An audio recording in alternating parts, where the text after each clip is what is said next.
Welcome to Voices from Below, a podcast where we share the real stories and experiences of miners.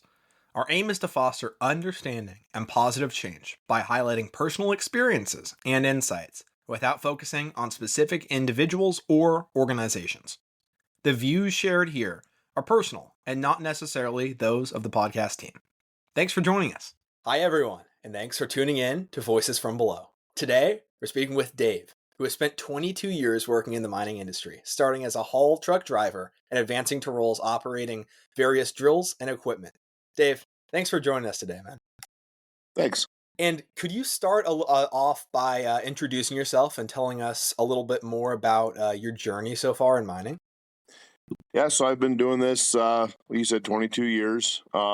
Started out in Colorado and working for a contractor, and through them progressed through, I think I'm at 18 different mines in 7 states. Wow. And then obviously you've been in the mining industry for a few years now. More like 2 decades. So is there anything that specifically drew you to the industry, and like what's kept you in it for so long? So I grew up in a former mining town. The mines there had shut down back in the early 90s. And it kind of interested me. And when I got out of high school, it was didn't really know what I wanted to do with my life. And the opportunity presented itself to get into the mining industry with some guys from my hometown. And started doing it. Oh, this is fun, And then honestly, since then, the biggest thing that's kept me in it is, one, I enjoy it. And then two, the money and the schedule. We work, depends on the schedule, half to 2/3 of the year, long sets of days off on the rotation. And I haven't figured out anything where I can make this kind of money and work half the year.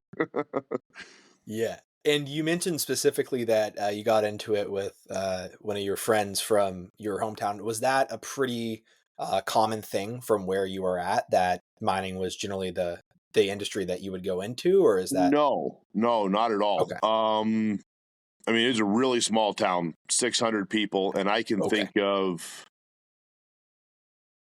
less than a dozen people, even, clear back up into like, my dad's age, that are really in the mining industry. Like I said, back in the 1800s, early 1900s, it was a really big mining area. And then, as mining tapered off, not so much. No, it was just something that interested me. I was into the equipment, and blowing stuff up's always fun. So Yeah, and you said that you started your career driving haul trucks, right? yes. So can you just describe a little bit about that job and what the typical day look like, for someone who doesn't really know exactly what that is? Sure. So back then, of course, they're a lot different than they are now. It was a little tiny open cab, loud, hot, dusty. So you'd start out, you'd have a little bit of a safety meeting and figure out where we were mucking from, and then basically you drive around in circles for 12 hours, 10, 12 hours, whatever the shift is. So the biggest thing with that was you have to pay attention to where the loaders wanted you, and lining up underneath them, and make their job easier, and then staying awake and coherent. It can get kind of monotonous driving around in circles all day. Yeah. And what materials were you guys mining for? The first job was molybdenum, and then after that was gold, primarily out in Nevada. Okay. And then you said that eventually you progressed to working with jackleg trails, right? Mhm. Yep. So what exactly, inspired you to, switch to that? And uh, also, obviously, like what exactly is that for, again, people who don't entirely know? Sure. So it was kind of the natural advancement. You start out as a haul truck, you work your way up through running loaders, helping out loading rounds, helping out in the heading. And at the time, jacklegging was fairly common for just general mine development. And so that was just the next progression. And then from there, you would work your way up into jumbos and bolters. But the best way to describe a jackleg is a jackhammer that also rotates and then has a pneumatic cylinder to force it into the rock. All handheld. They weigh like 130 pounds. It's a good workout. And honestly, it's a lot of fun. They beat you up. They're tough, but it's a really good way to learn how to mine. You get the basics down. You're right there. You know, you're not setting 20 feet back, 15 feet back in a cab with the doors closed, and you know you are right there. If a rock falls, you better not be under it. I mean, it's that simple. Yeah. It's just a natural progression up through, the various stages of experience, I guess. Yeah, and going off that, you know, hopefully rocks not falling on you. I take it you guys had some sort of safety precautions that prevented. So can you describe a little bit about that? Yeah. Yeah. So you put in your ground support as you're advancing the drifts, and typically it's wire and bolts. The wire keeps the little rocks off your head. The bolts support the tunnel, and so it's kind of a golden rule. You never go out past unsupported ground. So the leading edge of the wire, there's absolutely no reason for you to be out past that that line. It's like an invisible force field right there. Don't go past right here. Yeah. And so that keeps you safe. And when I say rocks falling on you, I'm not talking necessarily huge big slabs, although it does happen. But don't stand under them. Yeah. And do you think that those safety precautions are enough, or do you think there could be more to, decrease the chances of your head getting, taken clean off or something? I think it goes a long ways. Just you got to pay attention to your surroundings. It's situational awareness. Look up. Watch where your feet are going so you don't step in a hole or trip on a big rock, and look up, see what's above your head.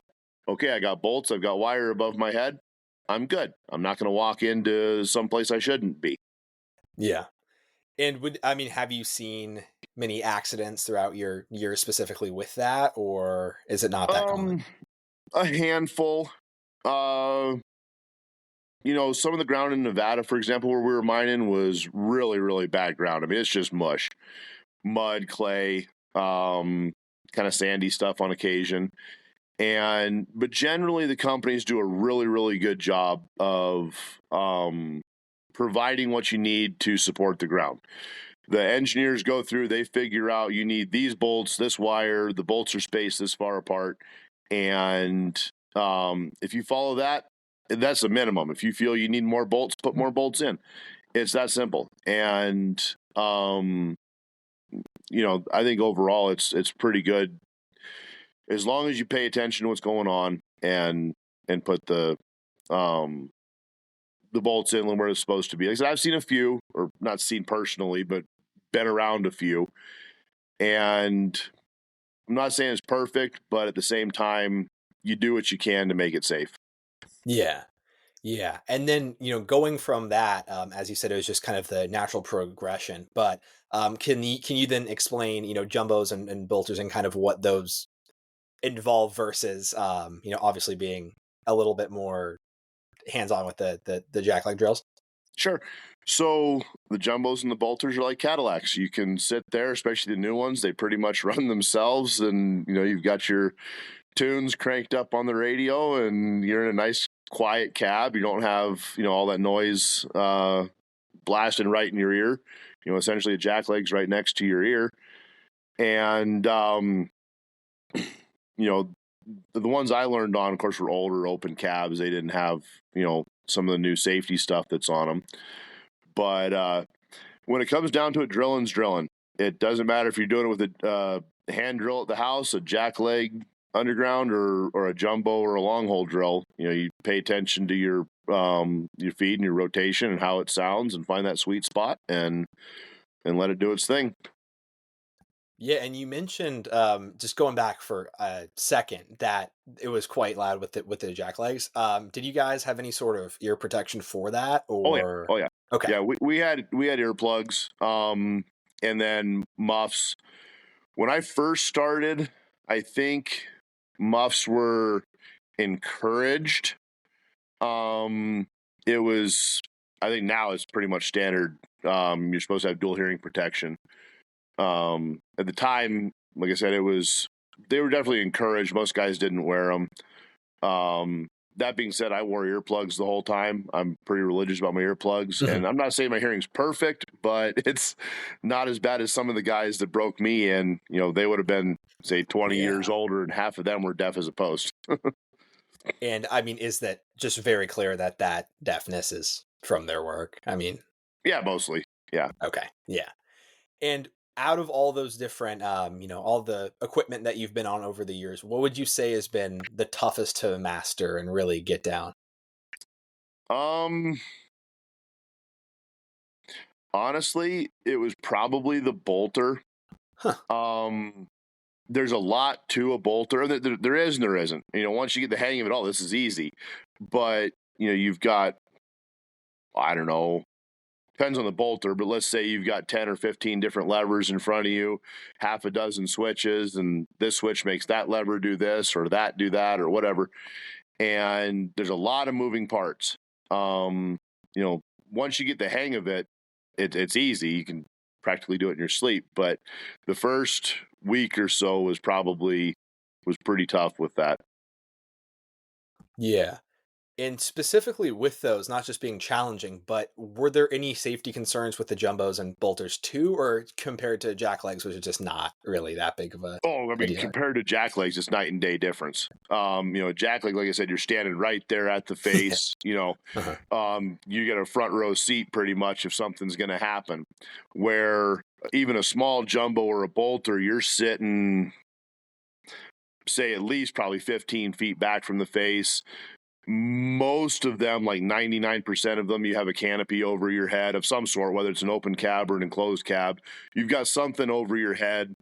Um, then of course the enclosed cabs, you've got the glass and the doors. They have a lot of sound deadening stuff built into the enclosed cabs. So I mean, like I said, you can run those. I mean, you don't have to even wear earplugs in those. They, for the most part, they do a really good job. Mhm. But yeah, night and day difference as far as from a safety aspect. Not as much fun, Yeah. but definitely much safer. Yeah, and so kind of going through that natural progression that you went through, and it sounds like it's pretty common in the industry. Do most of those skills carry through at all in terms of what you're learning on each of them, or is it just a total different learning curve each time?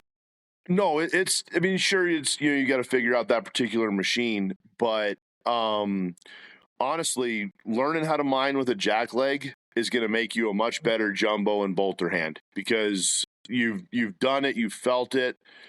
Um, you've seen, okay, I had to work really, really hard for these, say, 30 or 40 holes that I had to drill because I had a jack leg in my hand. Then you go to get in the jumbo. This is easy. I'm just pulling levers, but I know I can put the holes here, there, whatever. And so it's a really good way to learn the basics. And like I said, once you get into the drilling's drilling. It doesn't matter what you're drilling. You find that where that drifter starts purring and it just sounds like a sweet spot, and you adjust your feed, and there you go. And yeah, it's definitely carries over from one to the other. Yeah, yeah, for sure. And specifically with using all these sorts of equipment, I noticed you didn't mention as much the people that, you're down there with. Would you also say that they're a pretty prime factor of, staying safe down there and, doing all your operations and just overall having, the best time you can, or not so much? 100%. 100%. So I got lucky when I broke in the real early 2000s. There was a lot of, we'll call them old timers that, of course, they're my age now, or that they were the age that I am now. But those guys learned when, you know, it was the Wild West. Mining was the Wild West. And 100%, everything where I've gotten today is 100% based on the guys that taught me to do what I do. And some of the greatest people I've ever met are miners. It's kind of funny. They say if you go into a town where, say, there's one mine, a miner will find the other miners. And it's a weird culture, and not weird, it's an excellent culture. And miners flock to miners. And like I said, I've worked for some of the best people I've ever been around underground. Yeah. Yeah, and specifically with that, I mean, what would you say makes a good miner? Like someone that, it's really obviously that's so broad, but like is there any specific points just in general, regardless of any of their actual tasks that they're doing, that just makes a good person to, be around down there? A guy that's looking out for everybody else. Um, I shouldn't say you see less of it, maybe a little bit. There's the mining industry's gotten to be where there's guys just there for a paycheck. But the guys that have the passion for it, the guys that are willing to show, the younger, less experienced guys, sure, they might be crusty, they might be grumpy, they might yell at you a lot, but you know what? That's the kind of guys that I learn from. And the ones that are willing to show, like I said, pass on the knowledge. I really enjoy doing that now, but there's a lot of knowledge locked up in grumpy old timers. Yeah. And getting that out of those guys when you can do it is awesome. Yeah, yeah. And specifically going a little bit more back to the safety part of it, we've had a few people on this podcast say that sometimes they feel that their safety and the people that they're working with safety is a little bit compromised for just economic gains in terms of how fast they can produce. Do you feel that there's much of a push to maybe disregard safety at sometimes to meet quotas or any specific goals set? Generally, no. There's, things that happen, night shift, go make this happen so we can get this done. But generally, no. Yeah, sure, you've got bosses that are going to push, but in the grand scheme of things, nobody wants anybody to get hurt. It's not like it was even not so much when I first started, but say 10 years before I started, where it was just you were going to kill some guys. That's just the nature of how it was.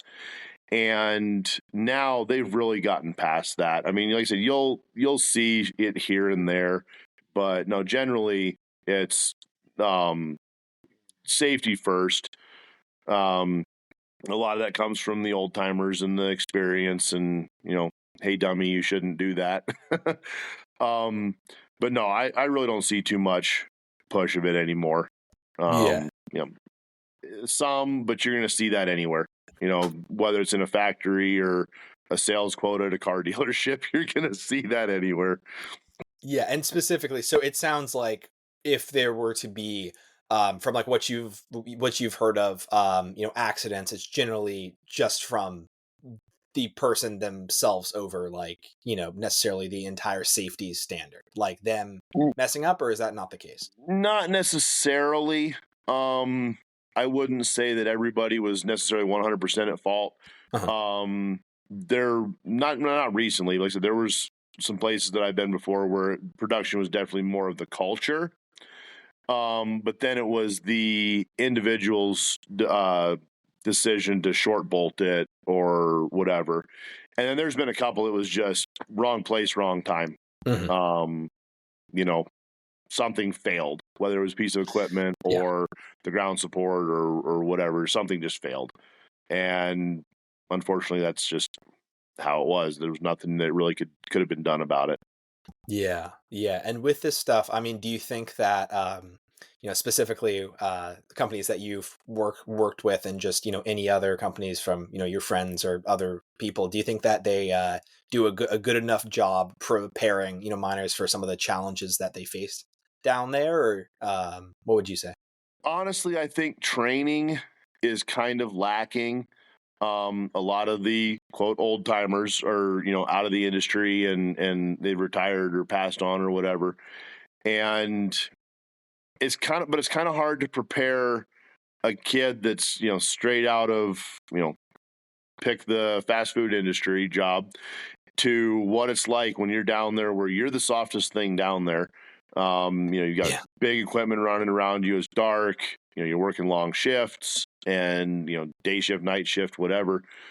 I think the training could be better, but then again, it's kind of hard. How do you get these kids to, I'll start rattling off about, bolters and jumbos and you do this and you do that. And they just glaze over, what's a bolter? And so I think there's been some social media out there that's kind of helped show people that, the podcasts are good. There's a couple of good podcasts out there. But I don't know. I think the training's a little more than just don't do this. You've got to learn, okay, well, why don't you do that? Well, you don't do that because you're going to get hurt. How? This is how it's going to hurt you. This is why it's going to hurt you. And, just why you should pay attention, I guess, is the biggest thing. They've taken a lot of the common sense out of the training and the mining itself. The computerized equipment is awesome. Don't get me wrong. It's really, really cool. It's all automated. But at the same time, it takes a lot of the, hey, I got to think about this out of it. And I see a lot of the younger kids, hey, think about stuff. Pay attention. Think about the consequences. If I do this, this is going to happen, not just to me, but downstream, because the airflow circulates through the mine or whatever. If I'm mucking a muck pile dry, then I'm dusting out the guy that's downwind of me. And that's just dumb. Yeah. Take the time, wet things down, do what you need to do. And yeah. And also, do you think there's any part of maybe the people that are going into this, starting out young kids, you said, who are looking to join the mining industry, is it maybe true that also they may not know entirely what they're getting themselves into, or would you not say? Yeah. And do you think that is partially on the mining industry themselves or mining companies to voice that better, or should that be through some other means? So, yeah, actually, I was listening to another podcast the other day and they were talking about this, about how the mining industry is very insular, I guess. Like, you're not supposed to take videos of what you do underground. You're not supposed to post them on social media. And there's good reasons for that. There's a lot of good reasons for that. But at the same time, it doesn't allow people to see what it is that we do. We're running $1 million pieces of gear. One of the coolest things I ever thought about mining was when I drill around, muck it out, go to bolt it, I'm the first person that has ever stood in that spot ever. It's kind of like going to the moon every single shift. And it's just a cool feeling when you think about it. And if the mining companies could figure out a way to promote, hey, this is what we do. This is a video of a bolter working, you maybe speed it up or whatever, because it gets really monotonous after 3 bolts.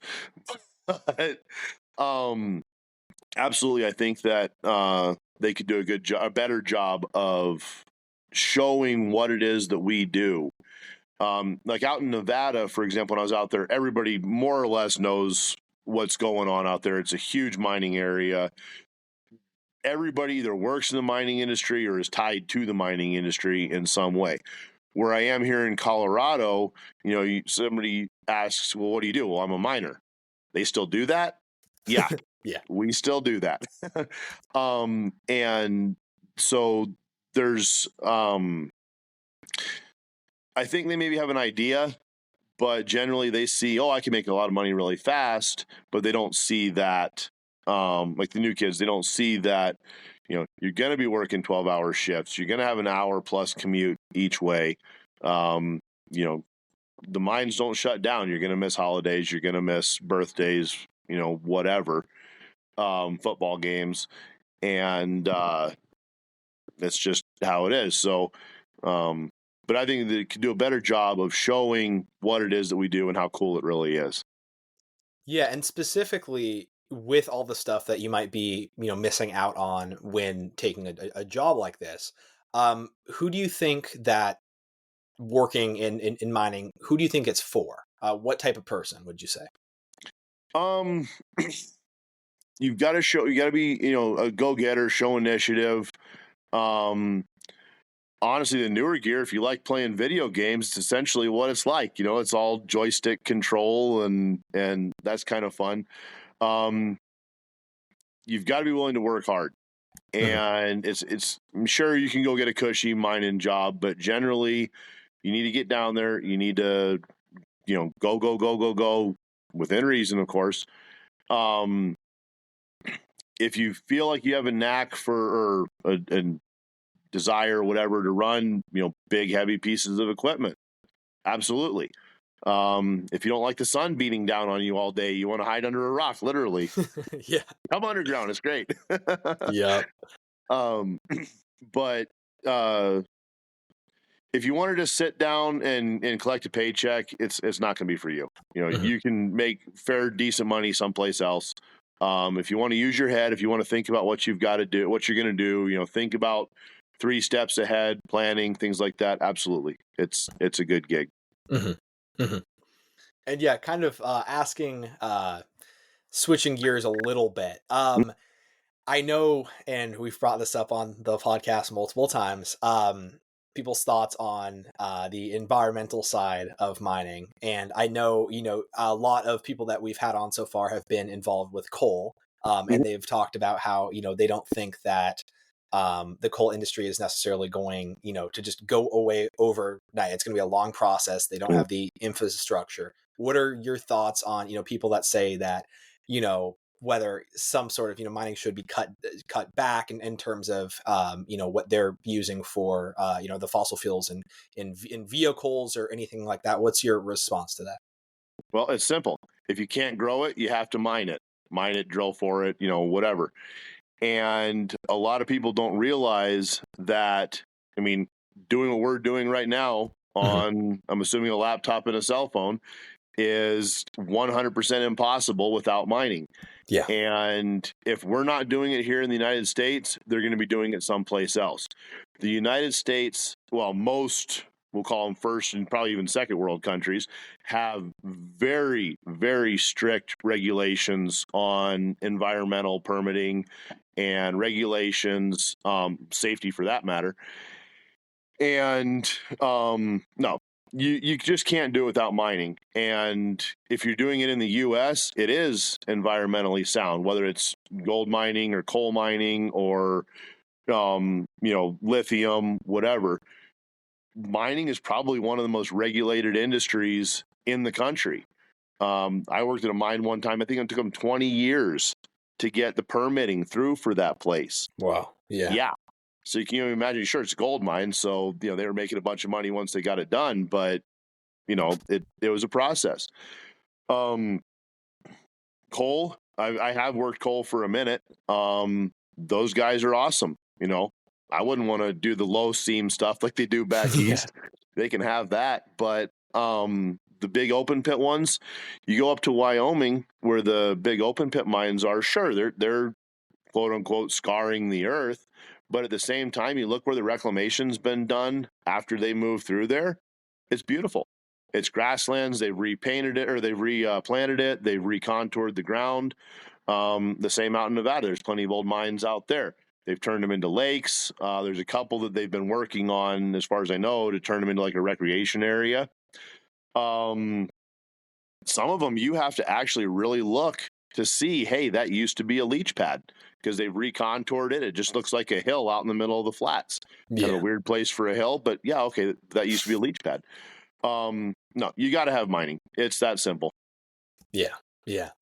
And just kind of looking back at your career so far, everything that you've done, I know you've touched on some of this, but what would you say has been the most rewarding aspect of working in mining so far? It's been fun.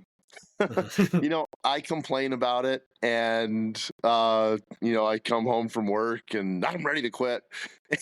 and but it's been fun. Overall, it's been fun. Um, I've met a great group of people, like I said, all over the country. Um, I've learned a lot of cool stuff that not many people do. I don't know what the numbers are right now, but there's not a whole ton of people in the U.S. that do this anymore, and so it's a unique experience.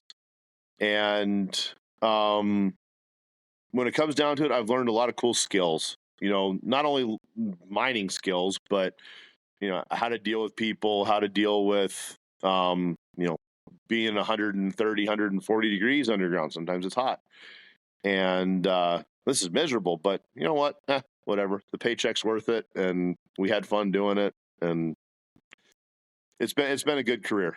Yeah, that makes it all worth it.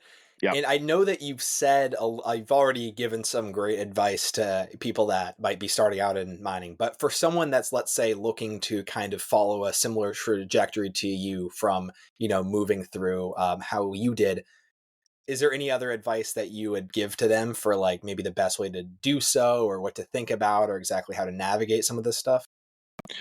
Basically, if you got with some of the bigger companies, they have pretty good training programs. You can if you show some initiative, you can work your way through and move up through the ladder really to a point as high as you want. To get a certain level, you got to have degrees and things like that. But you can put your time in and you pretty much advance as high as you want. Pay attention to the old timers. That grumpy old guy, yeah, he's grumpy, but once you get past that, he's probably a really nice guy, and he has a wealth of knowledge to show you. It's not just about you. Pay attention to your coworkers. Pay attention to what's going on around you. Think what's going on. And how what you do can affect the rest of the mine. Show some initiative. That's the biggest thing. Ask questions. Yeah, they're gonna tell you. They're gonna tell you that's stupid. Blah blah blah. Whatever. Expect to get hazed. It's not nearly as like it was when I started this, but it's gonna happen. Some jobs more than others, sure, but it's like a rite of passage. You push through it. Don't let them get to you. And, once they realize, oh, I can't get into this guy's skin, then you're going to be one of the boys, basically. Yeah. Ask questions. Show initiative, ask questions, and show up for work every day. It's really not hard. It's an easy job. It's just show up, do your job, and, pay attention. Yeah, and specifically, as you've worked, for 22 years now, and as you can continue, assuming you do, how do you want to be remembered by the people that you've worked with? How do you want to them to see you as a person, as a miner, as a friend, as a colleague, or anything of that nature? When it comes down to it, if they say, "Yeah, he was a good hand," there you go. That's all I need. That's it. That's the best compliment a miner can get was, yeah, he's a good hand. And so, he had fun. He showed me something, maybe. But when it comes down to it, yeah, he was a good hand. Yeah. Well, thank you so much, Dave, for coming on and giving all this advice and sharing all this wisdom. I really appreciate it, man. Thank you so much. Thank you. Thanks for having me. All right. Well, I'll talk to you later. Thank you so much. Have a good one. You Bye. too. Thank you so much for listening to Voices from Below. If you or anyone you know wants to be featured on Voices from Below, you can reach us at voicesfrombelowpodcast@gmail.com. That is voicesfrombelowpodcast@gmail.com. Thank you so much for listening, and we hope to catch you in the next episode.